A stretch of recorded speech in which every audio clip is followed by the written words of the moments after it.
Today is June 18th, 2018, and we are in Antioch Baptist Church in Bowley, Oklahoma. And we will go ahead and begin. Would you tell us your full name? My full name is Marion Colleen Venters. And when and where were you born? I was born January 5th, 1948, in Boley, Oklahoma. And at that time, we had a clinic, and that's where I was born. Could you talk to us a little about Bowley, where you grew up? I grew up with my grandparents, and at one time we lived in the town of Bowley when I was very small in the McCormick place, which is at the south end of the main street here in Bowley. And my grandfather bought a house and we moved out to the country. And I don't know if you've ever seen the Bowley Cemetery, but our house is about a quarter of a mile before you get to the cemetery. It was. And I started living with my grandparents when I was probably 15 months old. Okay. What was the McCormick place? The McCormick place is where Major McCormick, if you've ever heard of him. Major McCormick was in the Bowley bank robbery. He was in the bank during the bank robbery. And the governor of Oklahoma at that time cited him and gave him the name Major. And their home, as I said, is south, across the highway and up the hill in Bowley. Thank you. Could you tell us about your education here in Bowley, about your teachers?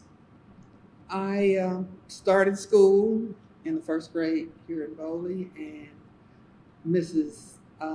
Richardson was my first grade teacher. And then there was another teacher named Mrs. Paul. One taught in the morning, the other taught in the afternoon. And I left Bowley right after that and moved with my mother to Omaha, Nebraska. And we were only there a year. But I attended second grade there. And the next year, she got sick and we moved back to Bowley. So I started third grade here. But I can say that Mrs. Gibbs had the greatest impression on me. After I became an adult, I learned to appreciate her teaching methods. And I use them now when I work with parents and tell them about teaching their children to do their multiplication, because many teachers don't deal with the facts anymore, the drill cards. And so I encourage parents to do that. And I learned that from Mrs. Gibbs. Do you have any teachers could you tell us a little bit about when you went to high school? Okay. When I went to high school, my freshman year sponsor was Velma Ashley. And of course, I had known Velma Ashley for years because she was Sunday school teacher for kids in the high school here in the church. But I was around her all the time because I lived in the neighborhood near her, because we moved to town after my mother moved back here. And she was just a block, less than a block from where I lived. But in high school, I took her Sunday school class.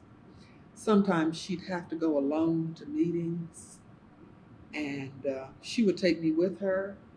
If Mr. Ashley was out of town for a meeting out of state, she'd have me come and spend the night with her. So we became very close. And if she had to go to sorority meeting, she'd take me there with her sometimes. So I really knew Alpha Kappa Alpha sorority long before I got to college. And the Alpha Kappa Alpha women would have a vocation um, luncheon for the young ladies before they finished high school. And my aunt ran the cafe down on the south end of town. And I used to help her in the cafe. And I would help serve those girls. So I just had so many positive experiences. And I had most of them with Velma Ashley. Could you talk to us about when you started college, what that experience was When I like? started college, well, I really hadn't intended to attend Langston University, but some of my friends were going to Langston. And it started earlier than the college I planned to attend, and I went out to visit them. And I just liked it so much, I decided to enroll in Langston University. And your mother was someplace that I was, and she called me by my name. And I was totally shocked that Wesleyan Simpson knew my name, and I hadn't met with her yet because she would meet with the freshman girls and advise them of what their behavior should be in college. It was my goal to become an Alpha Kappa Alpha woman. So I knew in my freshman year, I had to get good grades because we were going to rush in my sophomore year. I did that, and they tell me that when I was younger, I really had this special walk. And I guess I didn't associate with a lot of people. And when I went to my meeting with the ladies after I'd written my letter, some of them indicated that I had an aloof air. And they intended for me to become an Ivy because they were going to change that air of mine, which was interesting for me. But I had a very interesting time in Langston University because I had taken German in high school. So naturally, I took German at Langston University. I took it my freshman year, my sophomore year, and I wanted to minor in it. But they didn't have any additional hours. And the teacher said if I could get some more students to enroll in 2 more years, then I could minor in it. And I was able to do that. And so I minored in German. They had a drama program, and I had been in drama in high school. We had plays of some kind from the first grade all the way through the 12th grade. So I got in the drama program, and every year I was in some production in the drama program. Well, my junior year, they had a program at Lincoln University for colleges from the South. And Langston qualified as one of the colleges from the South. So 4 of us got to go. And that was Janice Hale, Rafer Maynor. There was one other person besides, of course, I got to go. And at that time, I was working in Mrs. Hale's office. And I was a rather poor child, so my parents couldn't afford to give me money to go. But Mrs. Hale gave me money to go. And she and I had a special relationship because when her daughter pledged AKA, she told her mother she wanted me to pin her. I was her big sister. And she sent for me to find out why her daughter wanted me to pin her. So I guess that's why we developed our special relationship. we should talk about who Janice Hale and Larzette Golden Hale is who I assume you're talking about. Yes. We should talk about who those people are. All right, Larzette Golden Hale was the wife of the president of the university. And Janice Hale was her daughter. And of course, she had another daughter. But Janice has grown into a very special young lady. She's an Alpha Kappa Alpha woman, and she has a doctorate herself. When I was in, I think it was North Carolina for an AKA national meeting, I ran into Janice. We were voting, and I saw her in the line. And I caught up with her after I voted, and we had a nice little chat. And then last year, they set up an outdoor honor, A monument. a monument to Mrs. Hale. I was there, and I knew Janice was going to be there, and I had a picture of Janice that she had given me for a book she made when she was pledging. And I took that picture to her because I knew her children would love seeing that. How did your family originally come to live in Bowley? My grandmother's family came from Memphis, Tennessee to Wagner, Oklahoma. They had family there already. My grandfather, who was part Indian, had 3 daughters and a son. And their last name was Shine. He brought them to Wagner to live with the aunt until he could come on to Bowley and find someplace to live for them. My grandfather and his family came from Texas. I don't know the exact place in Texas that they came from. But when I say my grandmother, she was my great-grandmother. And of course, Mr. Shine was my great-grandfather. They set up a life here in Bowley. And of course, as the kids got older, they met and married. I had an aunt and my grandmother married brothers. My grandmother had 13 children, and my aunt had none. Wow.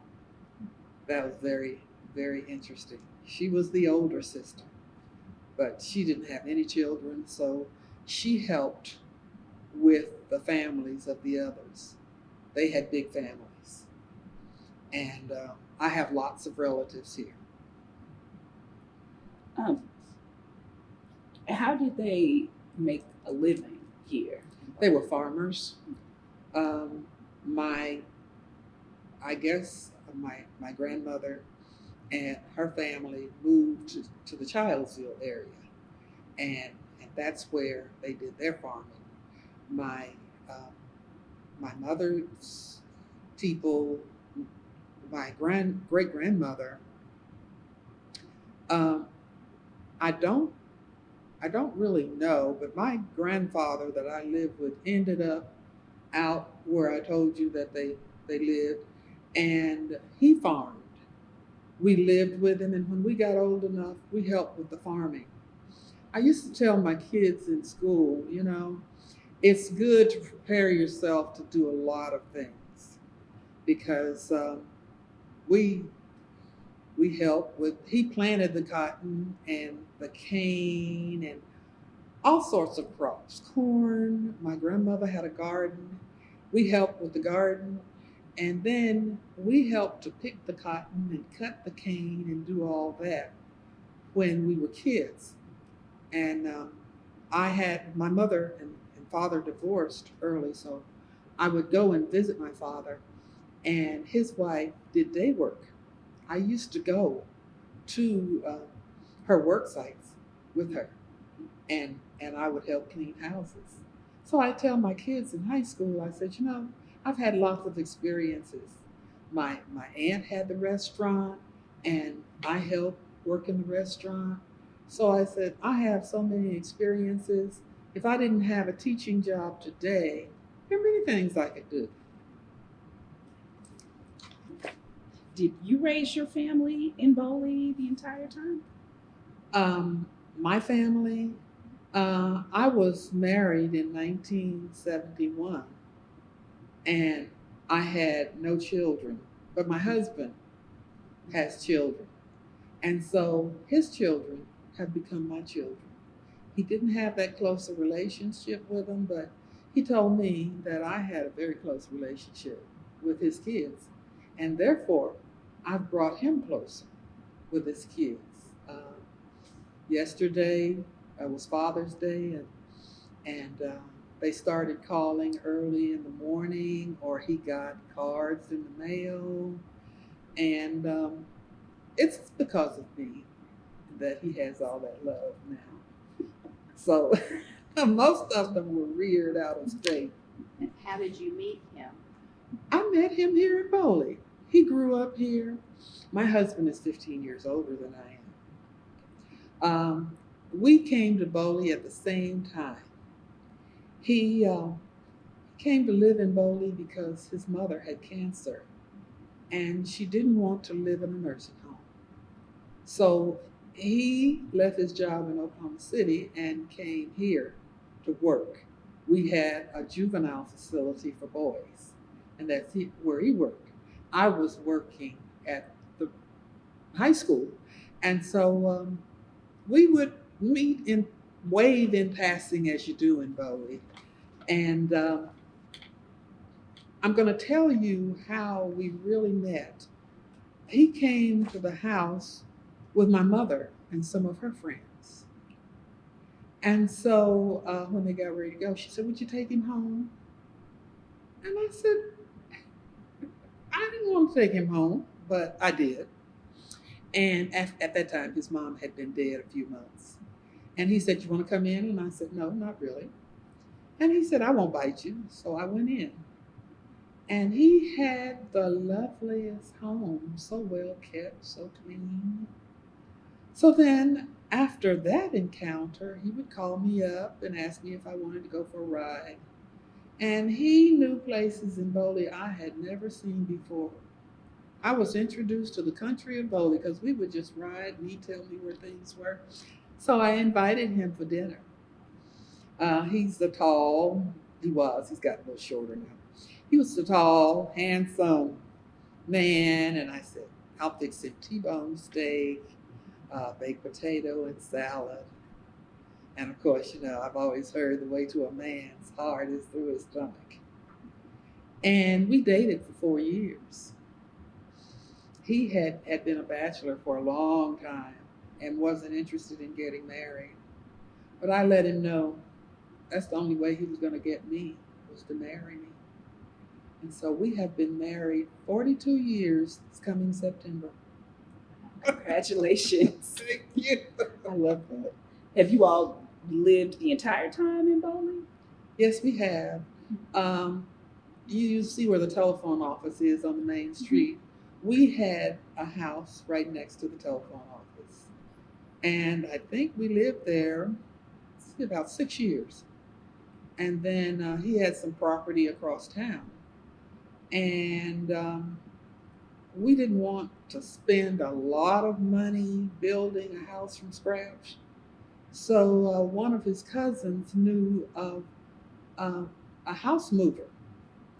And he told us that urban renewal was coming through Shawnee, and Shawnee was selling a lot of houses through sealed bid. So we went and looked at some houses, and we did a sealed bid on one. It was a 2-story house, and we lost that bid. So next time, I bid $700 on a house that was near a park in Shawnee, and the next bid under ours was $400. So we got this house for $700. The house mover moved it here, and it was there about a year because we had to get a loan to build around it. And the man that worked on setting houses when they come in put the blocks under the house, and then we had him to pour a place for a garage. And after we got our loan, then we had people who were from Bowley, who lived in Oklahoma City, that came on weekends, Saturday and Sunday, and they would work on the construction of the house. And before we leave, I'm going to have you follow me by my house so you can see it. Okay, thank you. How did you choose to be a teacher? Well, it's very interesting. A lot about me is very interesting because it's different. When I went to Langston, I didn't major in teaching. I majored in language arts, speech and drama, and German, but I wanted to work in a corporation. I wasn't interested in teaching. I really didn't like kids. So I went to Kansas, and I needed a job to make it. Nixon was president. Things were very difficult. People were not really hiring when I graduated. So I found a job for a unit clerk. And a unit clerk is the secretary for an RN. We trained for 6 weeks for that class. There were about 20 of us and didn't get the job. And so I went on to Nebraska to visit a family of mine there, and I looked for jobs while I was there. I went by the Peace Corps office, and they were interested in my being a teacher, Peace Corps worker. So I got a letter from them, and they had an offer. Afghanistan was one of the places. And I checked out Afghanistan, and I said, well, gee whiz, I don't really want to go there. But I hadn't given them my answer. After that, I was called back to Wichita for a class, for a job providing recreation for patients in psychiatric lockup. And I took that job. It was very interesting that all these people were locked up on the floor, and there were young people on that floor, as well as old people and some people with some deficiencies. And I think I worked there for a little over a year.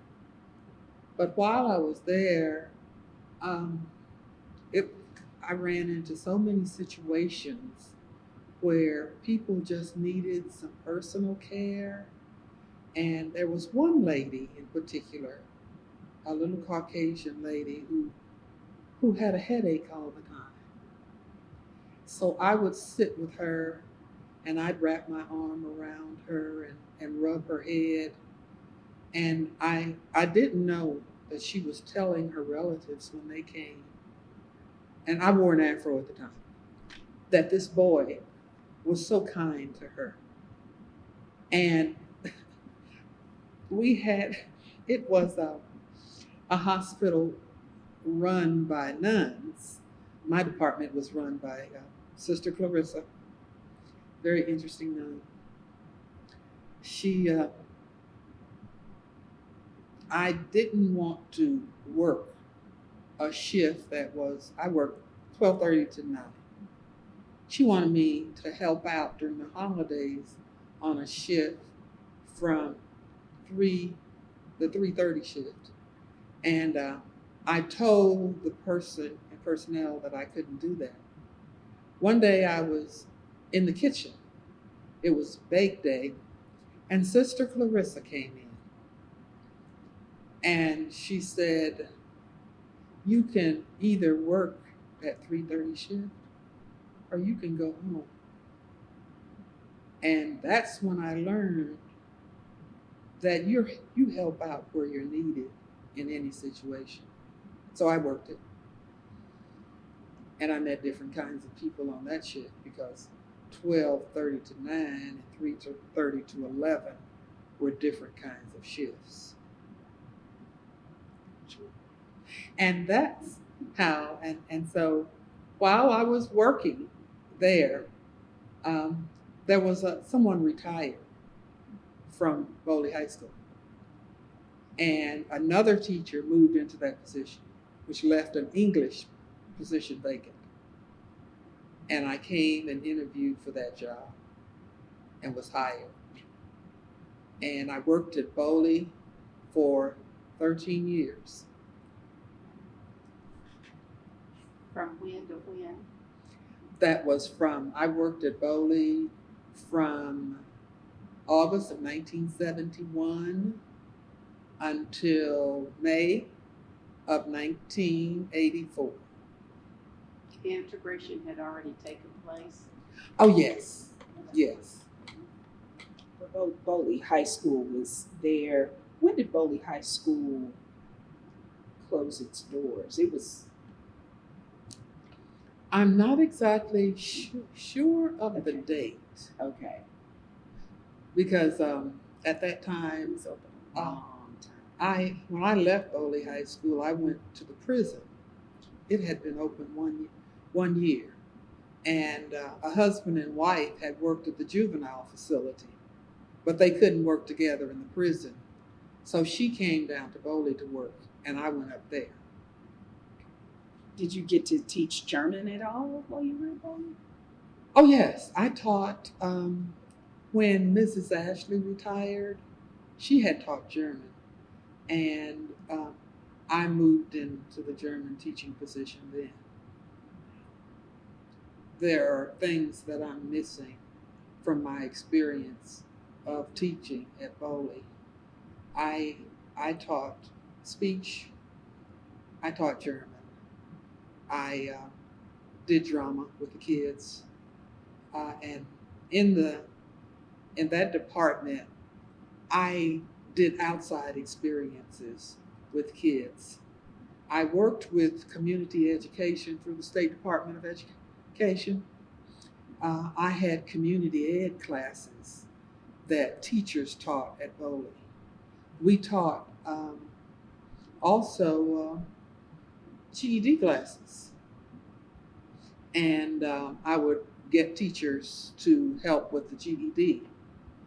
And through some of those community ed classes, I would take kids to conferences and have them put on some skits that involved people from the community.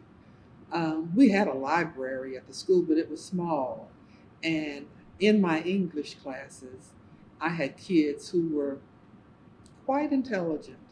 And so I took them to the library in Seminole, which is just 30 minutes from here, and gave them assignments to do where they would go and look up things in the library. I gave them experiences that they carried to college with them. And I had some to come back from college for me to help them on some projects that they had at college. They'd come after hours, and I didn't mind coming back and helping them. And then they told me, many of them told me, you know, I was mixing at the time, Miss Mixon, those Oklahoma City and Tulsa kids don't have anything on us. Because I tried to teach them everything I knew they would experience once they got to college. About how many was in a class? I started out with about 30 kids in a class. And during the time, I had 5 classes a day. During that time, I started working on my master's, and sometimes I'd have to leave early, so I taught an additional class to make up for that. But where did you do your master's? I did my master's at OU, and my first homeroom class graduated in 1974, and I graduated from OU in 1974. And my graduation was on the same day of their baccalaureate. So when they marched, I wore my gown with them. Nice. What is your fondest memory of Bowley? My fondest memory of Bowley was being a part of the class of 1966. There were about 50 something of us when we started out. And Mrs. Ashley was our homeroom sponsor. And there was something they did in Bowley for fundraising for our activities program. Every class participated in contests. We would have queen contests for different departments. We had a homecoming queen. We had FHA queen. And I think back in my early day, we had an NHA queen, but various queens. The classes raised money for the queens to see who could raise the most money. And then that money went into our activity fund. And our class always cooked and sold dinners. And we always won every queen contest. But we worked so hard. We freeze ice cream and sell ice cream and do all sorts of things. And our last queen contest of our senior year, we told Ms. Ashley we were just tired. We didn't want to win the queen contest because we had to work too hard to win. That was my fondest memory. We became so close as a class. We would load up in cars and go to Hayburn Dam, which is near Bristow. We would get together on weekends. We'd go to each other's houses, have sleepovers. That was so much fun as a class. And 44 of us graduated from high school, and over half of those went to college at Langston. The people would say at Langston that Bowley was thicker than any fraternity or sorority. That's true. Speaking of that, how did you get to Langston your first day? How did I get your there? mother My take you and drop mom you? Took and dropped you? took me off. You know, you have to haul everything to college. And I had aunts because I was the first person in my family to go to college. I had aunts and uncles who bought things like you needed a trunk to put all your stuff in. You needed an ironing board, and they just all pitched in and bought things for me. And I kept the ironing board that I had in college until I had a young lady visiting me from Maryland, and she messed up my ironing board, and that was probably about 10 years ago. Oh, It was such a strong iron. that was a good iron. Mm-hmm. Which dorm did you stay in? I stayed in the main Sanford Hall. You know, is the annex still there? Sanford Annex? Yes, it is. Yeah, okay. The honor students were in there, and the freshmen stayed in Sanford Hall. Could you tell us some more about your neighbors and where they were from? Where were a lot of your friends in high school? Oh, my friends Your in high neighbors. school. Neighbors too. Okay. There were very few of us that lived in the town of Bowley. My neighbor was Butch Owens. I don't know if you ever knew Butch Owens. I know the Owens. The Owens, there are Owens in Clearview, right? Well, Right. He was related to them, but his mom was a school teacher. And she taught in the elementary school. But so Mrs. Owens, a school teacher. Around the corner from her was Miss Davis, and Miss Davis had 2 daughters. And did you ever hear of Charles Davis? Well, the Charles Davis I knew was from Chicago, but I think his father Okay. was probably from Oklahoma. Maybe so. Sent his son back to Langston. in the 80s. Okay, all right. His father did. There was a Charles Davis, Mhm. and they And he called was the him second. Chucky when he Uh-huh. was a little boy. Mhm. And there was a lady who came home only on weekends. She lived back of me and had a mulberry tree, and she let us go and eat mulberries from her tree. And across the street, there was a couple that had 3 kids that my mom spoiled all the time. But my biggest neighbor was the school because I lived only a half a block from the school. So I could just walk and go in when I was in elementary school and go in the back door of the school, and I was there. And then in high school, I just walked up the street to the high school. And then I stayed with my mother until I got married after I started teaching here. So I would, most of the time, I walked to school. The kids were going by, and I'd walk to school with the kids. Oh, that's cool. Could you tell us about some more of the clubs that were here, like your 4-H and NFA and things like that? Oh, okay. They had NFA, and that was New Farmers of America. And in the early day, they had NHA, New Homemakers of America. And of course, I was a New Homemaker of America, and Miss Turner was over that. And I remember she took me to a meeting out at Langston for that. And at 4-H Club, I really didn't like it. That's terrible because That's okay.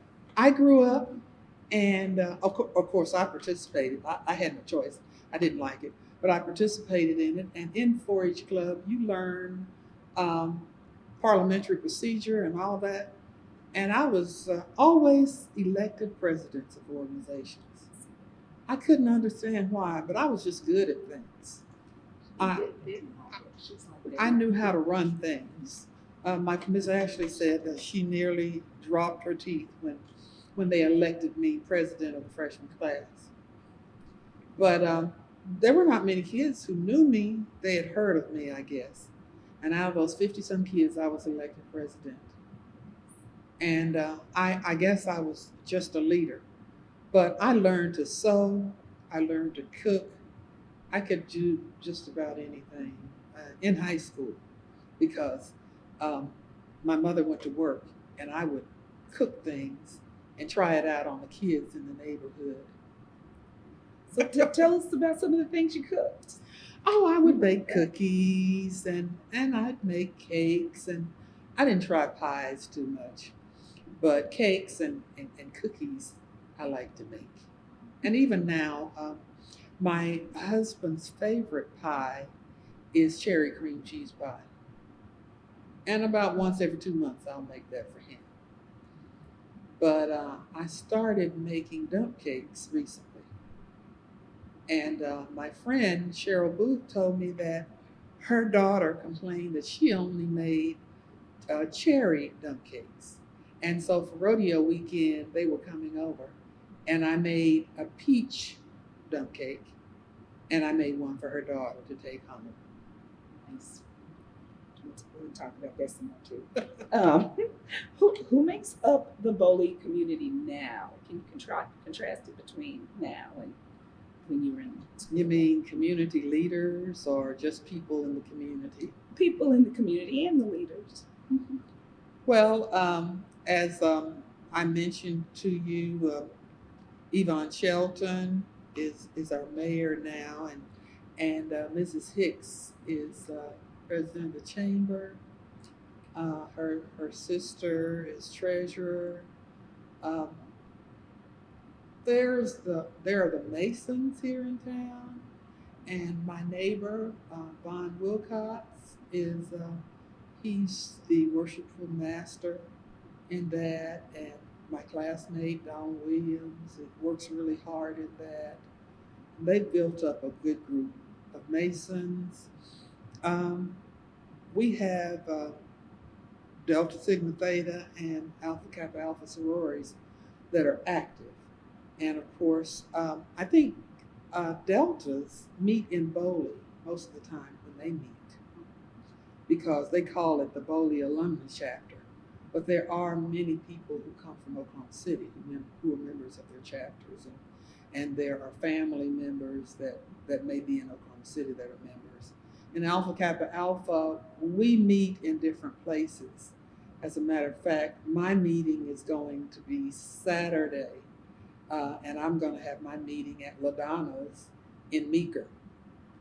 It's a nice restaurant that has a nice meeting room, and sometimes we meet in Okmulgee, and they have an old schoolhouse building that they use for their alumni, and one of our members is a member of the alumni, so we'll meet there.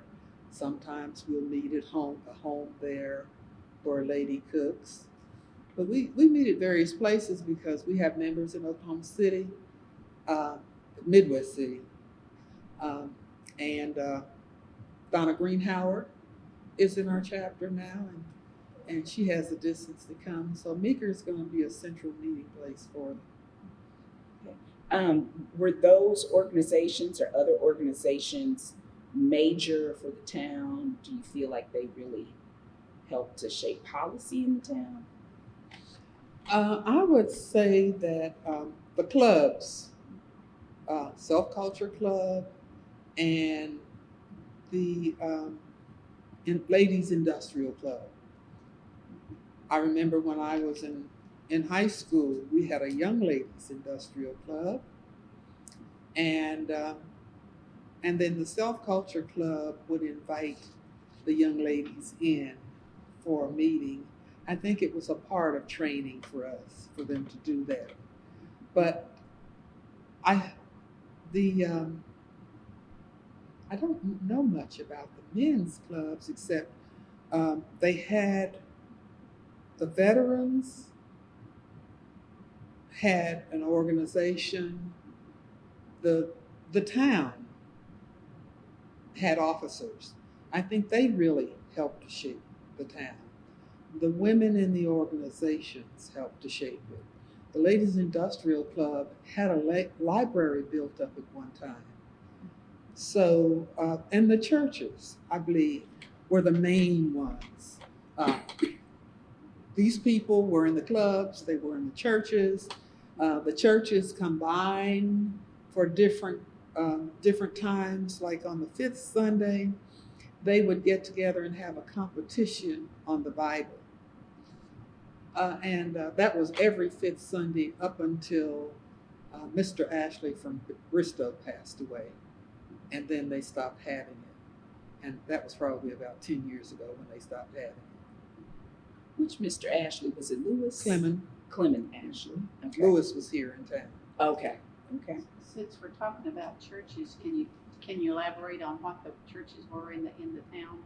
The churches in the town, we've always had a lot of churches. At one time, there were a lot of people, but now people have begun to dwindle, and churches are smaller. But this church we're in now, Antioch Baptist Church, I started coming to this church when I was about 5 years old.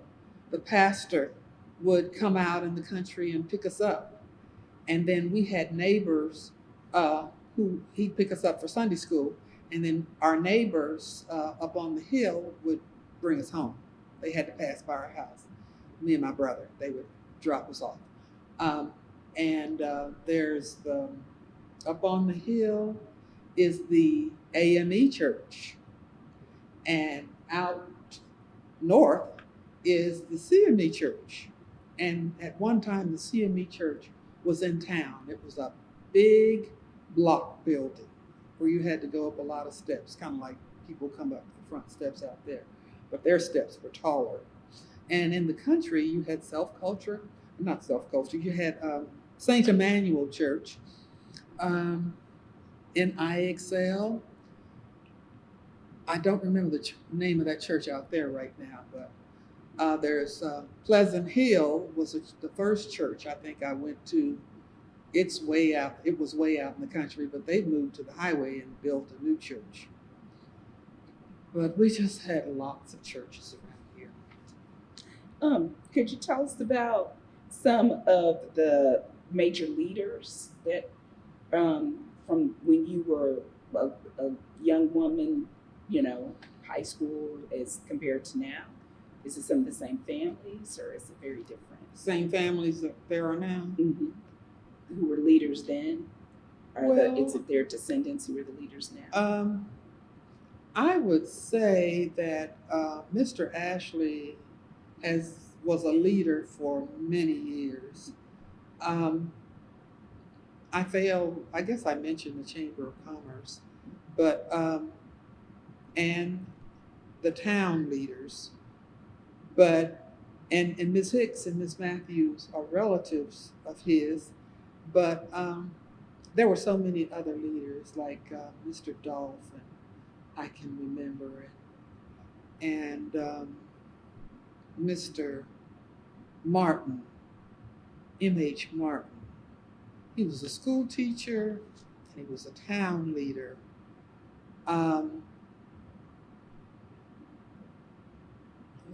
Some of those people were in. I can remember people around the town like Mr. Long, who was the barber, and Mr. Moon, who ran the shoe shop, and Mr. Keys, who ran I'd say a dry goods store where you could buy things in town. And I remember shopping in Moore's grocery store. Mr. Martin had a grocery store that I shopped in. And let's see, I remember that, what was his name? He's been dead for so many years, but my grandparents traveled by wagon. They never owned a car, so when I was a little girl, he'd hitch up his mules, and he would park in the back of the stores, and they would do their shopping. And I remember they bought big sacks of flour and meal, and put it in the wagon and take it home. And they would go to other grocery stores and get something. And my aunt ran the cafe, so they would. I remember when my grandfather he helped to build Highway 62, the construction of Highway 62, and we would walk to town from the country down to my aunt's cafe. And we'd go down there and get us a hamburger or something because we didn't come to town very much. Occasionally, I'd go with my grandmother. People, Mr. Oh gosh, I hadn't thought of these people in a long time. I can see their faces. Being 70 years old, you kind of forget their names. But people. True Love hamburgers. Yeah, we heard that one. Yeah, Mr. Truelove's hamburgers were famous. People would come from out of town and freeze the hamburgers and take them back home to Chicago. That's how great they were. But my aunt also made hamburgers at the cafe down on the highway, and she had pretty good hamburgers now. My husband tells me I make better hamburgers than Brahms, though. When you say you walked from the country into town, how far would that be? Oh, that was about a half mile. Okay. We used to walk across the pasture and come to town, and that was closer. But one day we ran into a snake, a kind of snake they call a coach whip or something. And we headed back home when we saw that snake. But that's the only way we had to get around unless somebody came out with a car. And of course, we walked until we moved to town. And then sometimes we walked back out to our grandparents.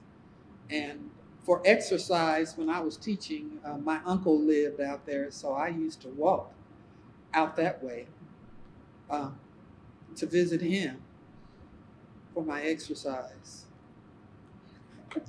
Could you kind of walk us through the town and, you know, mentally walk us through the town and just tell us about the things you remember, like the theater or the bank or, you know, other things like that? Okay, let's start at the highway and come up. My aunt used to send me to the bank, I remember, when it was open. And across the street from the bank was Ms. Louise's gas station. And Ms. Louise used to sell Avon. And so I remember her coming to our house. They had samples back in her day. And of course, then there was the post office. And I'd come to the post office and get the mail. And across from the post office is Mr. Myers' store. But now Miss Shelton runs the store. And next, we come to Dr. Sanders' office. And as I said, I was born there. It was a little hospital clinic. And I was talking to my niece the other day, and she said she was born there too. And that's my husband's niece. But her sister said her sister was born at home. So that means her sister's younger, and the clinic had closed down. By that time, it was just an office. And okay, after you pass the doctor's office, then there's Mr. Martin's store. And I remember Mr. Huey Relaford used to work in there for him, and I shopped in there, and there wasn't anything across the street from there that I remember. And then you go across the street coming north, and there is Mr. Moore's store. And Mr. Moore cut up meat. He was a more advanced store. He had lots of products, and he cut his meat up. It was a really nice store where you could shop. And after you passed there was the taxi stand that Mr. Jackson ran. And after you passed Mr. Jackson's stand, there was Miss what was that lady's name? She used to do my hair. But there was a beauty shop, I'll say. And the lady did my hair about every 2 weeks when I was a young girl. And we went across the street. And across the street was Mr. Moon's shoe shop that I can remember. We're going back south. And there's Mr. Richardson's undertaking business. That's where I understand there was another building in the post office, above the post office at one time, that was an undertaking business. And going back south after his business, there was, I guess, Mr. Keys. Those are the ones I can remember, the businesses on the street. Did you have a favorite place? Our favorite place? My aunt's place. Okay. McCormick's Cafe was my aunt's place. Were there different neighborhoods, like additions? I don't remember there being additions, but there,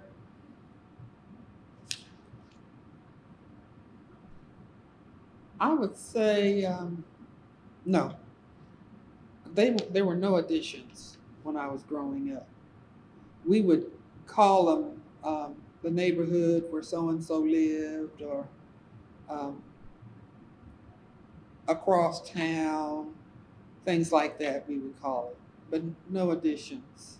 You said you were in high school in the 60s. That's about the time that the Bowley rodeo was started. Do you remember Oh anything no, about the Bowley rodeo started long before Before that. Okay. Got my dates wrong then. But the Boley rodeo became bigger Okay. around 62. Okay. I remember that we would get to go out to the rodeos, and they had behind my aunt's cafe, they had a concrete slab where the kids could play basketball, and they also had dances during the rodeo. And therefore, I could go out and dance and have fun after the rodeo. But I didn't go to the rodeo grounds until 2 years ago, to the rodeo. And I had a bad experience there. I was sitting too close and got some dirt thrown in my eyes. But I'm allergic to mosquitoes. The bites are very painful to me, so I just don't go out. Okay. Were there any other types of events like that, like fairs or sporting events that were really popular in the town? Basketball games were the most popular in town. Okay. And when I was a teacher, I went out to the basketball games, and I was over the cheerleaders, so I'd take the cheerleaders to games out of town, wherever they had to play. Star Spencer, and when we were in the state tournament, I'd take the cheerleaders to the state tournament, or the other years, I was scorekeeper for the boys basketball team. So I traveled with them everywhere. If they were playing up to the state tournament, we went to a lot of different events. But after I got married, I turned the scorekeeping over to somebody else. Around what time did they win the state championship? They won several times? They won several state Okay. championships. And let me think. They probably won it maybe in 60, not 60, but 73, maybe 74. They were just winning them back to back for a while, because we had a player named Jerry Alexander. He was some basketball player, and I was his homeroom teacher. Did he end up going to college? He did go to college. He got a scholarship. Mr. Quinn, the coach, got him a scholarship in Springfield, Missouri. And Mr. Quinn's son was an outstanding player. He also went to college in Springfield, Missouri, and he became a teacher, coach, and I think now he's principal of a school in Springfield. Great. And unfortunately, Jerry had a heart problem and passed away, Jerry Alexander. What other local events were major to the town? I'll say a major fundraiser we had in the school was donkey basketball. Have you ever heard of that? No. These people would come to the school and they played basketball riding on a donkey, shoot basketball. It was just fun. We're gonna have to find some pictures of that. And homecoming was especially, we had homecoming every year in February. And that was a very special event. I brought lots of people back home. They had a queen crowning during that. And I guess that was the best special event during the year, because we put on a performance. The elementary kids would put on a performance at the homecoming. High school kids would put on a performance. The queen coronation was beautiful. So that brought a lot of people in the community. I just don't remember a lot of things that went on besides the things that happened at the school. That's why the school was so important to the community, because of the things they provided. We had socials at the school to give the kids something to do. At Halloween time, we had a carnival. Those were the things that the school brought to the kids. Would you say the school was the focal point? It really of the was. town? It was the focal point of the community, because it brought parents out for, as I said earlier, that we participated in some type of program from the 1st grade to the 12th grade. And I can remember in school, the 1st and 2nd grade had the Thanksgiving program. And the little girls dressed in their pretty little dresses, and the little boys were in their suits, and all of the parents and grandparents would come out and see them. And then the 3rd and 4th grade put on a program, and it was usually during the day, and people would come out and see that. The 5th and 6th grade did a program, and just think, you get to perform twice, because the 5th and 6th were in the same classroom. That's how small they were, because most kids came from town or close by to school. And then the 7th and 8th grade had a graduation program. And I remember that my 8th grade graduation was in Clearview. They alternated. One year, Clearview would come up to Bowley for it, and the next year, we'd go down there. And I graduated that year. Did you know, I guess you do know Lee Virgil Patterson. Very well. You did know him. That's my aunt's Right. husband. I thought about Bowley, yes. Yeah, about it. They worked here in Boley, and I knew them well. And Lee Virgil made my 8th grade graduation white dress. Oh, wow. We Yes. were talking about him this morning, driving in. Was high school the same way? What? Was high school graduation the same way? You alternated back and forth Oh, no. for high school? Boley had their own high school graduation. Because there were so many towns. Yeah. So many towns, the communities. Yeah, could you when talk you about asked those me, towns? When you asked me about additions, we had communities outside of Bowley community. There was Rusk, Childsville, Clayton Chapel, IXL, Sand Creek. All of these communities at one time had their own local little store that they could run to the store and get things. And they had their own elementary schools.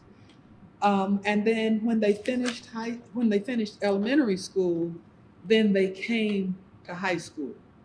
So the buses went out and brought them in to the Bowley High School. And that's why we had larger graduations in high school, because of all those communities coming together. And those were all Black towns originally? Well, they weren't towns. Everything as far as from, I'll say, 6 miles in any direction or more were Black people. And people came from Texas, Tennessee. There was a train that came through here at one time. Some people came on the train. My father's mother came on a train from Mississippi and brought her kids here. That's how a lot of families got into the Bowley area. And people settled in different areas, and they named their community that they lived in at that time. So, and then on weekends, people would come from those communities to town. And at one time, there were people who would transport them into the town, and they got to shop in bigger stores in the town. But I'll say anywhere from 6 to 8 miles in any direction were those communities. Could you tell us about your interactions with other towns like Okemah or Hayden? Now or then? Then. I really didn't have any interaction with Okemah until we had transportation in high school, when some of my classmates would drive to Okemah, or my grandparents would go to Okemah and I would go to Okemah with them. And I can remember going in the pharmacy There was Sooner Drug that I especially like to go in because I read comic books, and I must have been younger because I did a lot of reading when I was younger. And I would go in there and find, I love Archie comic books, and I would find the comic book I wanted and buy it in that store. And then I don't recall going in anything except the stores to buy dresses and things. We didn't go in the eating establishments that I remember, but they started integrating back then in 62. And Bowley was the first school to integrate. Really? Yes. So what was that like? Well, we didn't have a lot of people, but the training school boys were there. And when some of them came to our high school, but they redrew the district lines around 1964, and I guess that's when integration really got started. And some of our kids that had gone to school with us ended up going to Okemah because of the redrawing of district lines because of integration. Could you talk to us a little bit about the Marriott Secretarial School? The Marriott Secretariat School? Secretarial School of Shorthand and Typing. I think it was in existence from 1920 to 1970. Was it here? Maybe not. I don't remember it. So Okay. it wasn't around when I was in high school. Okay. Now we're going to talk a little bit more about family. And could you talk to us about some of the traditions you had growing up and how you tried to preserve them? Oh, yes. So one of the traditions we had growing up with my grandmother having so many children is that they always came back home for Easter. They'd come home for Mother's Day, and we had big dinners then. Thanksgiving, and we'd have some to come, and Christmas, some would come. But those were family traditions that we had. Even as the family got older and they had their own children, and they all didn't come so much. We'd have a few to come. But we always had the tradition of coming together for Easter, Mother's Day, for Thanksgiving and Christmas. And after my grandmother passed away, and at rodeo time, of course, they would come. After my grandmother passed away, then my house became the place where the family would come. And I carried her. She had a son that still lived in the home, and they would come to my house for Thanksgiving and for Christmas, or I would cook their dinner for them. And after I got married in 1971, I invited my grandmother to come to my house for dinner. My grandmother and her good friends. There was a lady named Miss Harper and one named Miss Martin, who were her very good friends. And I invited those two ladies and my grandmother to come to my house for dinner. And of course, I did the all-time favorite chicken and dressing and the trimmings. And my grandmother said, you know, I want you to start making my dressing for me for every holiday, because she liked my dressing so much. And I made my dressing because I liked hers so much, and I tried to emulate hers. What was the secret ingredient? I want to know. Do you have a secret ingredient? I don't, but I can tell you how I make it. Okay. Want me to tell you now? Sure. All Okay. right. Many people say that Jiffy Cornbread is too sweet to make dressing. I use Jiffy Cornbread. Now, it's just the two of us at home, so I use a box of Jiffy Cornbread. I cut up about a half a cup of bell pepper, onion and bell pepper, onion and celery. I use a bit extra celery beyond a half cup. And then I use my hand for a measuring cup, so I fill the pit of my hand with sage. And then I stir it all up, and I'll taste a little bit of the raw dressing to see how it tastes. But that's how I do mine. I put a little pepper in it, just a dash of salt, but I pepper it to taste. And sometimes I add a little extra of the celery, the onion, and bell pepper if I want it to be more, have more vegetables in it, because my husband likes it any kind of way I fix it. He says I make the best dressing in Oklahoma. Love that. I love that. What would the liquid be?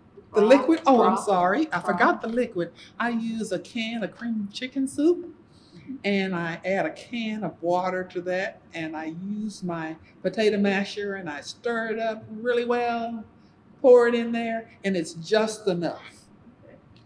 Cream of chicken soup. Cream of chicken soup, and then fill that can up with water, stir it all together really well, and that's my moisture from our dressing. No egg. No egg. No egg. I've heard some people use egg, but you don't have to have egg. And you know, the experience I had yesterday is I did all that, put my dressing in the stove to cook, and I cook it for about 45 minutes because my husband likes it a little not. I took it out and I let him taste it after it cooled, and he said, something's missing. He sat for a minute and he said, oh yeah, that's the taste. And I said, don't you think I need to cook it some more? My oven is going out, I think. Oh, I'm sorry. Because, and I've already bought a new washer and dryer and freezer. I'm going to spend all my tax money. Could you tell us about some other craft traditions that may have been passed down in your family? Other than, I'm sure cooking is one. Craft traditions. Mhm. Sewing. I remember when I was a little girl, my grandmother would be in the kitchen and I would cut me up some squares, because that's how she made her quilts. She'd cut different designs or squares. And then she had a pedal sewing machine.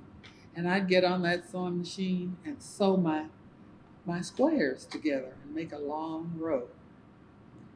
And when I was in high school, I got a sewing machine and I started making my clothes.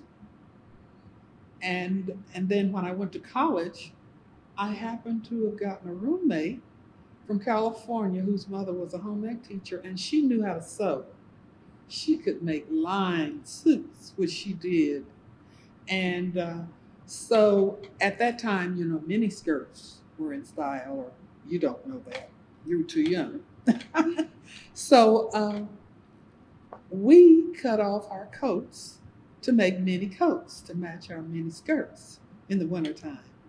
And we made money doing that for other people. And there was a sewing shop in Guthrie that I would go to, and they had some fabric that had a gathers, stretchy gathers in waist. And I bought that and made skirts from it. But I found all kinds of ways of sewing. But and when I came to Bowley to teach, I would sew. And I cut out, you know, you have a regular blazer pattern. I would use a round glass or a jar and then go down the front of that blazer, and I would do scallops and go around the waist. I made jumpsuits and I designed them differently. I just really had a thing going on with sewing. I made blazers and pants and all sorts of things. But I was a designer for a while. But now I have severe glaucoma, so I really haven't sewn anything. But I'm telling myself, I have 2 sewing machines now. I'm telling myself that I'll get into it because I had a cataract removed in my right eye, which is my best eye, and actually I can see better without my glasses. But I read with them, so that's why I keep them on a lot. But most of the time around the house, I just walk around without them. I can even drive without them, but I have to read with them. Are there other family traditions that you think you should talk about with sewing, cooking, special recipes, music? Family traditions. Well, I'll say that my mother, my brother, and I, all three, could sew. My brother made his wives dresses. So that tradition, I'll say, came from me because my mother did not sew when I left home to go to college. And neither did my brother. But I think he started sewing after college. But family traditions. Going to visit other family. I remember at my grandmother's, once a year she'd go to Wagner to visit Aunt Ella, or Aunt Ella would come to visit us. And we had the only family reunion that we had was at my house. I think it was in the 80s. And everybody came and brought their children. And believe it or not, I did all the cooking for all those people. Because I used to have about 50 people or more in my house for rodeo. And it was on rodeo weekend that we had the family reunion. And there was a person that Miss Hicks told me about that fried fish. He came out and fried fish and put it in containers and covered it with a tent.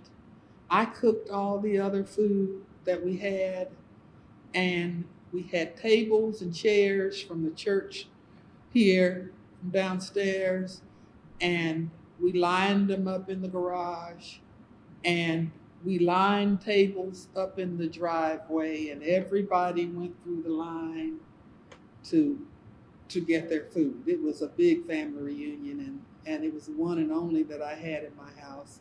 And then on the next day, we went to Oklahoma City to a park and had one in Oklahoma City with a family there. But we were all together. That could have been a tradition, but it's hard for some of them to get here. They're talking about having another family reunion, but they want to have it in Dallas. It's not good unless it's in Bowley, to me. That's the home place. Yes. I understand. But a tradition I had up until about 4 years ago was I would cook a lot of food and invite family and friends to come to my house to eat for rodeo. And a lot of them would come just before and park at my house, and then they'd walk to town. And some would come from out of state. Some of my kids would come from out of state and spend the weekend with me. And it was just fun. But it got to be too hard of work for me. My health. In 2001, I had that heart episode where my heart enlarged 3 times its normal size. And I was sick for 2 years before I could get out and about on my own. And they thought I was going to have the heart transplant, but I prayed a lot for it. Other people prayed for me that I didn't even know were praying. And let me tell you a bit about I worked at the prison after my 14th year teaching, and I taught inmates the GED program. And I taught them from 1984 until 1990, and I became the principal. And I worked as the principal until the year 2000. And I had had a lot of experiences with the GED program because I monitored the GED program for the prison. I tested the inmates there, and I started testing at other sites. I'd go to Tulsa to some of the small centers and test them. I'd go to Cushing and test there. So I had lots of experiences with the GED. And I did training for the State Department of Education and Adult Basic Education. So I went around to different areas with a partner, and we did training of ways they could teach their adult basic education. I did that for a couple of years with the State Department of Education, and that was on the weekends when I would do that. So I had all this experience, and then the State Department of Education had to do something with assisting those who had to have some special way of GED testing. So we went to Washington, D.C. as a group, and we were talking at the table one day, and one of the guys said that they were taking applications for people who had been GED examiners, and they wanted them to do training around the United States. And someone said to one of the Caucasian ladies with me, "You'd probably like that." And I said, "I might like that too." And he said, "Both of you can apply." So I applied for the job. And you remember when they had, I think it was May 3rd, tornado? Well, right after that, I got a call to see. The Moore tornado? Yes, got a call to see if I was okay. And I told him from Washington, D.C., the guy that was over the program, and he said, "Well, I'd like to offer you the job." We were called STARS. We were called Strategic Training and Resource Specialists. So although I had never been over a program, I qualified because of what I'd done with GED for the prisons. So he said, the way I can give you the job is if you'll be in Washington, D.C. In a couple of weeks. So I took leave from my job. I didn't tell my boss what I was doing. And I went to Washington, D.C., and we got our first training. And then we were going to San Diego to the GED training, and that's where we were going to be introduced as a group. There were 13 of us. And I had to tell my boss about that because we were going to be gone about a week. And so I went to that, and I got sick. I was so sick, and when I went to the desk at the hotel, they said, "You're not well." And so although our rooms weren't ready, they gave me a room to go sleep in until I felt better, because we had to do training. We had to present ourselves that afternoon. And we presented ourselves, and then we came back. We didn't have assignments yet, but they told the people what we were going to do and that we would be available to come. Now, I was supposed to go and do training for the federal prisons or investigate test losses at federal prisons. And so nothing came up for a while. So the following December, they sent me, there was going to be a new test introduced in a couple of years. They sent me to Washington, D.C. to do training for a group of GED examiners there. So that was my first training experience with them. But following that, I did training all Pennsylvania, Texas, Washington, D.C. I just went all over the country. Sometimes in federal prisons. I went to Pennsylvania to do a training. I even had to go to not Alaska, but to Canada to do a test loss investigation. Then I went to Saskatchewan, Canada, and did a training. And I really didn't think about it, but I had all of my pamphlets printed out and took them with me instead of shipping them. I said, oh, next time I'll know better than that, because it was really heavy taking all that stuff. So I had an annual thing of doing training in Michigan. University of Michigan, I believe, is where I went to do the training every year. They were just a special group to me. I think I did that for about 3 years. And I learned how to catch the buses and go around town to go to the print shop and get things printed. I created, you don't just want to sit and listen to somebody do training. So I created different ways. I remember one thing I did was we had a list of things you do in preparation for your training and doing your training. So I cut that up. And then in Michigan, I went to the print shop, had it blown up, and then I laminated it. And so I did enough of them so that during my training, I'd have several groups, because they were a large group of people. My largest group was 500 in Pennsylvania.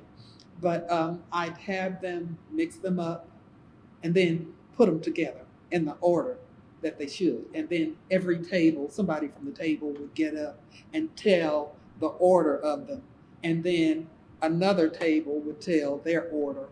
And I'd give them a sheet to let them know whether they were right or wrong. So that gave them an opportunity to move around. That was something that I developed that the other, I think one person quit the group, the other 11 could use when they went places training. And then we had to have, in case of fire or something like that, what's that training called?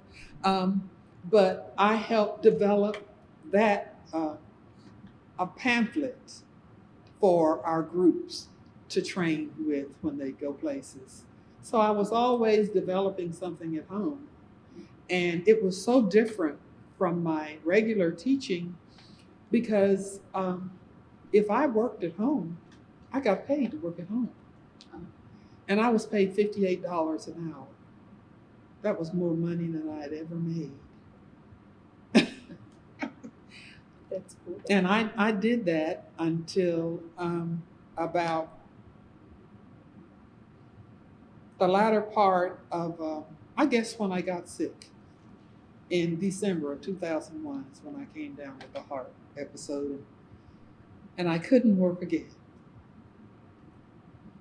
I applied for a job at Kohl's because I love jewelry and they have lots of nice jewelry. And I was about to have my interview, and my body hurt me so badly that Saturday. I knew that God was telling me, you're not supposed to work. And I'm not going to let you. Because it was going to be very hard work, I found out. But I'm unable to work because of my illnesses. And I have several. People say, well, you don't look it. But I take very good care of myself.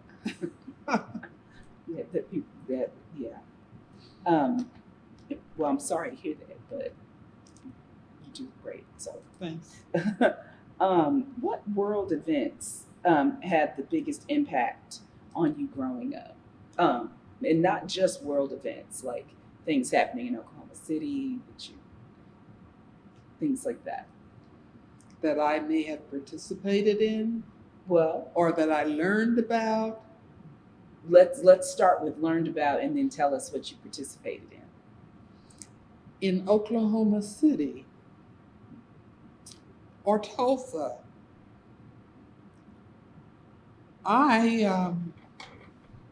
was invited. Now, high school, I don't remember so much involvement in Oklahoma City, except that um, my aunt would take me shopping. That's what I can remember. But in college,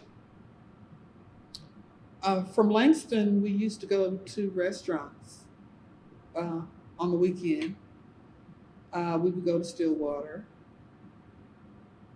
We would go to balls. Uh, and to visit other people. That was in college. I can remember the most fun thing I did was to go to those balls that they had off campus. They were really nice. Well, I should have been clear. I'm sorry. When I was saying events, I was thinking because you were in college during the King assassination, and you would have been in high school during the Kennedy assassination. How did those kinds of events impact you? I can remember the Kennedy assassination when I was in high school. And I knew about President Kennedy. Being young, we weren't that much into events going on, but that made quite an impact. And it was pretty sad for everybody when he was killed. The schools closed down until after the funeral. And when Martin Luther King was assassinated, I remember the day exactly. I was in the infirmary. I had gotten sick with tonsillitis the night before, and I was in the infirmary on campus for a few days, and I heard it on the TV in there. And I thought, what a setback for Black people. What are we going to do without Martin Luther King? Those particular, and I remember when the lady, was it Squeaky Fromm? That killed Bobby Kennedy. I remember that. Those are some of the most important. What do you see as the impact of segregation or integration on the town of Bowley?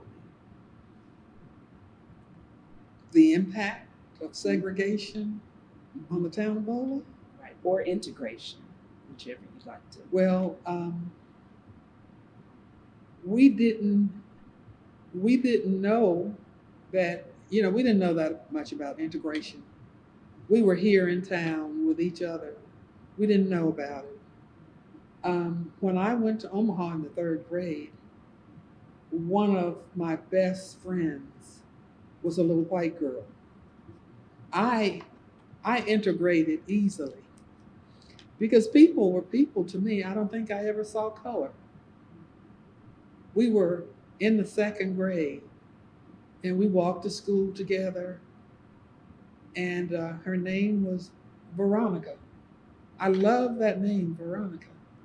And I said when I had my first daughter, I was going to name her Veronica. Well, I never had that daughter. So I still have that name. Maybe I'll name one of my granddaughters one of these days. Right. But integration was very easy. No one fought against it. Now, integration in Okemah and in Wewoka was a little bit harder. Some people from here actually went out because they had their own group, and they would go out and go to places and sit and wait to be served. And some of them went to jail for it. But here in Bowley, it was said years ago, white man, they said it was a sign, don't let dark catch you in Bowley. However, that wasn't happening when we were around. When I worked at my aunt's cafe, I remember whites coming in to buy. They were friendly, and I knew them. They were from Peyton. No, no problem. Came for the hamburgers. Yeah, came for the hamburgers, came to buy beer, or whatever they came to do. But I didn't see a problem there, and no place else. We had white salesmen that brought our goods into town. So, there wasn't a problem in Bowley. But I always heard on the TV about the integration in Oklahoma City and how difficult it was. But I was never involved in an integration situation because I went to Girls State as a junior in high school. And Girls State is mostly Caucasians. And there were very few of us blacks there. But we all got along great. I remember this girl that rolled her hair with, remember the little orange juice cans? She had such long hair, white girl, and she rolled her hair on that. The little 6 ounce Mhm. made juice cans. And many times when we went places, when I was in college at OU, my roommate was a white girl, and she had an African boyfriend, and he thought I was an African princess because I wore an afro. That's nice. I like that. What were you taught about Bowley's history or Oklahoma history in your high school experience here in Bowley? Our history books had very little in them, but we sort of lived the history of Bowley. People would talk about the history of Bowley. And I taught my kids, although I wasn't a history teacher, I taught them things about Bowley that they never would have learned otherwise, because we just took it for granted that our children knew about the history of Bowley, and they sort of lived it through their relatives. But Mrs. Ashley did her thesis on the history of Bowley. Oh, where did she do her master's degree? Did she do it She probably did it at OSU, or she may have gone down south someplace, but she went to Spelman for her bachelor's. What were you all taught about the Bowley bank robbery in school, or was that something you just knew about? Oh, that's something we were told about, that people talked about it all the time. And what about the Tulsa race riot? Now, that's something that I didn't know about until I was older with the Tulsa race riot, and I still see things about it. And see things about it on the historical channels or something. But something I learned about Black history, not just Bowley history, was about the AME Church. I didn't know the history of the AME Church, but one night I ran across a history channel, and the AME Church was started by Richard Allen down south, and that church is all the way in England. It was in Canada, and there were ministers that I forget what they call them, but they would travel to other churches to do the message. But the AME Church is in England, and when I watched the wedding, did you guys watch the wedding? Yes, we did. I thought that choir was just too much. I said, I want to go to England and go to that church. Right. Because there are Black churches in England. Mhm. And to have seen that history on TV, I tell AME people, I said, your church is all the way in England, it's in Canada. It's one of the first churches before the Baptist church. Yes. I've got to find that documentary. What is it you think about Bowley that keep people coming back here and so connected to Bowley? I'd say family is one thing that brings people back. Even families are coming back here to have reunions. Let me see, somebody was talking. The Tryons, I believe, had a family reunion during the rodeo. And at different times of the summer, families will come to Bowley and have a big family reunion. And usually the community center is where they have it, or either they have it at the park. And you know, we have the Mennonites here in Bowley. And they, our fire chief is one of the Mennonites. They go, I don't know if you've seen their camp down there. Have you been down there to that camp? Well, my brother and I went down there to a Christmas program. When I taught German in the high school, I took some of my children down to one of the families, and we're still friends. The lady is old. Her children were young then. Now she has grandchildren and she's gotten older. But I saw her when I went down to the Christmas program, and her daughter sat beside me at the Christmas program, and she told me who she was, and I said, "Oh my, you were a little girl." And they would serve us little tea cakes and give us water when we came down. And I took them down there to give my children an experience in real spoken German, because they did that down there. Although they spoke English, they among themselves they spoke German. And one of my friends goes down there to some kind of therapy on her body, because one lady's husband is a therapist. And so she picks her up, takes her down there. She'll pick her up and take her to church. But they have really mixed in with the community. They do work on lots of homes. And up and down the highway, they have so many businesses that they have started. And they're part of the Bowley. They're part of the Bowley community, the city of Bowley. Yeah, Okay. they're part of Bowley. Why do you think so many people? Is it more than family that makes people want to come back to Bowley? Like people like the Mennonites who want to start businesses here. What do you think that is? Well, the Mennonites' businesses are, they do construction.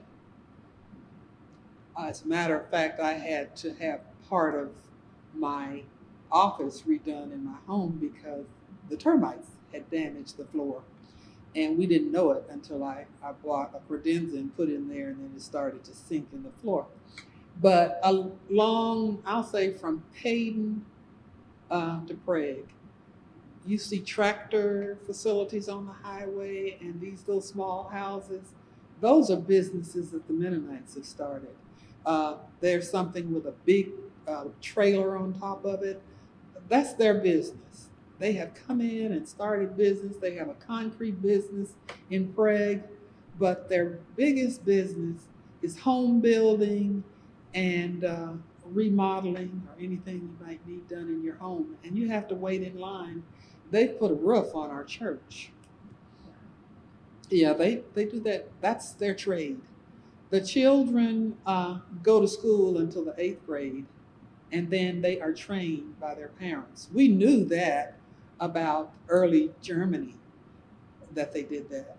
And the women trained the girls how to be a homemaker in the home after they finished the 8th grade. But that's what they do at the Mennonite camp. And after I took my children down there to speak German with them, then I invited them up. I took them to their Christmas program that they had. And I invited them up, and I looked up, and there they were. They came to our Christmas program. And there are families that move in the community, some of the white families that have come to church here. They go around to different churches to see where they may want to go to church. But, integration, families are so integrated. There are interracial marriages in probably everybody's family, mine, lots of people in the community. I have a daughter-in-law, and the children came and stayed with me a month when they were little. I tell you, I had to pray every day with 3 kids. Wow. and one never met a stranger. She always wanted to bring somebody home. How old was She was 8. Oh, right.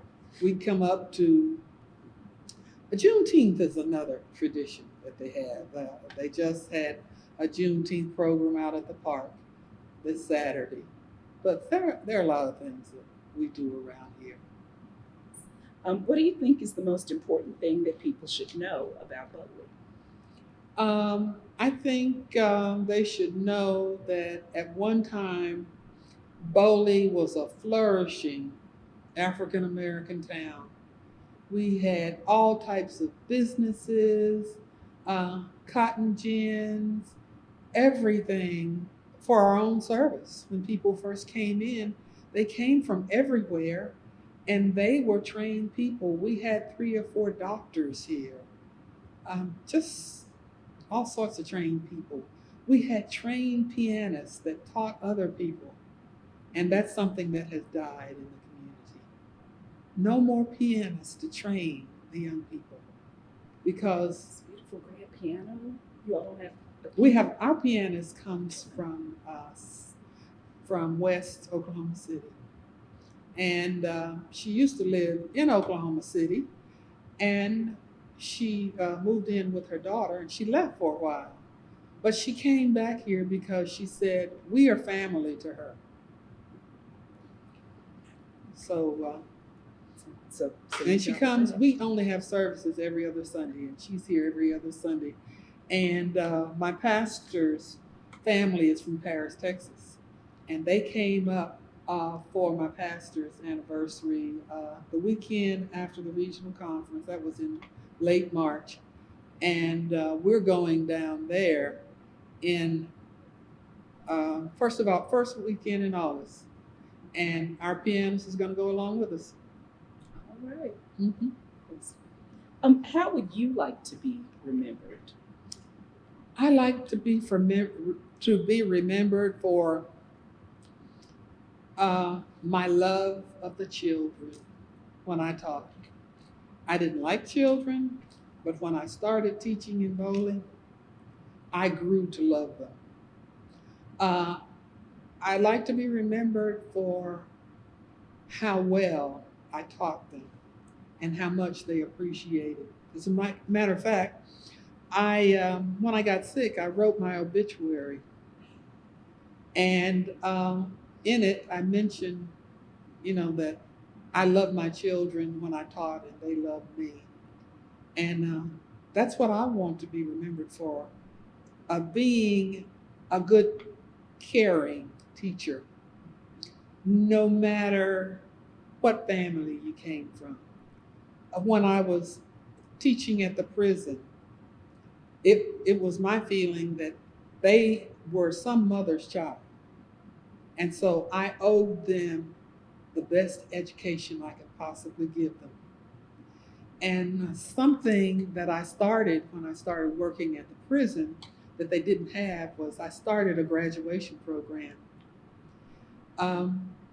In Chicago, they make choir robes. And so this company wanted to give choir robes that hadn't been accepted from orders to prisons.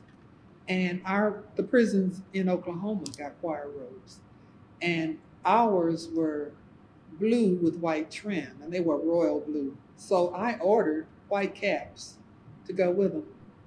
And and one of my teachers played piano. So we had formal graduation programs where they marched in. And then as they received, they didn't get their diplomas there sometimes because they hadn't come. But we had each person to come up to the mic and speak. And they would talk about how good we were to them, and how if they hadn't come to prison, they probably wouldn't have gotten a GED or finished high school. Some of them would cry. They were just so grateful for what we had done for them. So teaching, and I taught adult education when I was at Boley High School, and 2 evenings a week. And many people in this community, and some who were working at the juvenile facility, got their GEDs because they worked in a program where they had to have a high school diploma. So teaching, helping people, and teaching and loving children is what I'd like to be known for. And I still help people. Like I gave you my recipe. This is helping you. I do different kinds of things like that to help people. Some of my friends say, you never stop teaching. I taught one of my husband's friends how to make croquettes. Oh, the salmon croquettes? The croquettes that you fry. Yeah. Uh-huh. Okay, I think we're done. Oh, did you have anything else you wanted to say before? I think I've about said it all. I'm sure there's something I haven't remembered. But I've enjoyed it. Well, thank you very much, Mrs. Venters.